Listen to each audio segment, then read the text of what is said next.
for some time, I've been wanting to take the spirit of WD-50 and sort of distill it down and reimagine it in another way.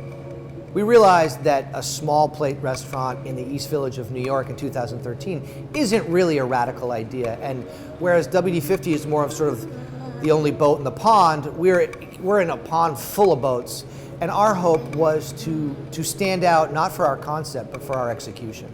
In many ways, the best restaurants are the ones where you do feel some of the handprints or the fingerprints of the people that are behind it.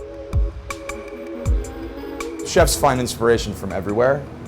We eat a lot ethnic food. Their city is full of different ethnicities doing very cool, authentic food. And what we strive to be at Alder is a New York restaurant, a global restaurant, one that sort of looks for inspiration from the globe, from different food cultures.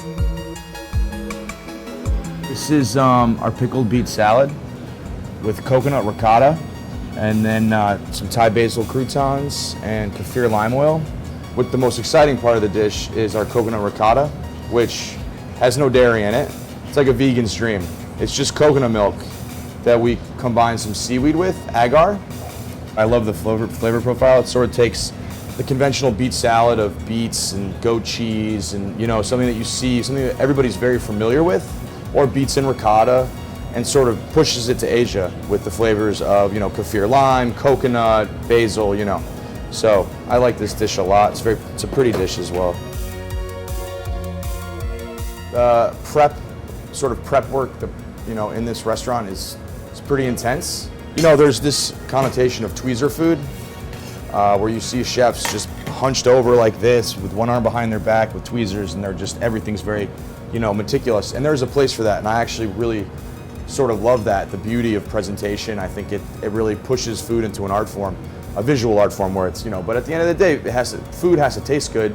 These plates get put together within 30 seconds during service, or 30 seconds to a minute, but we still try to make the food as beautiful as possible.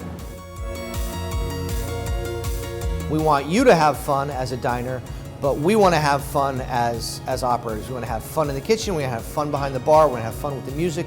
So when thinking about the food, again, we're working with some sort of classics, things like pigs in a blanket or pub cheese or like a classic American thing, and we want to take things that people have a reference point and play with them a little bit.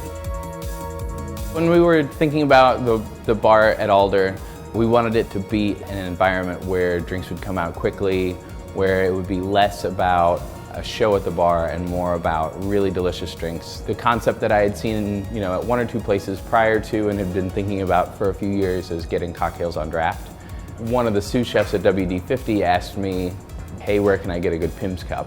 We have a Pimm's cup on draft year-round here. Right now we're sort of transitioning from spring into summertime, so it's a rhubarb Pimm's cup. That took me next to no time to make your drink, and I think that is really the merit of our particular program here, and our three most popular drinks are always on draft. What I think Wylie does that initially intrigued me and made me want to take the job in the first place was how do we take those things and then turn them on their head. I've worked with Kevin for a couple of years now, and I've worked with John for many years now. I believe that we can all do something great on our own, but we can do something even better collectively. I don't think that there's any creative endeavor ever in the history of the world that has ever been the work of a single person. For me, I feel like we've built a really strong team here.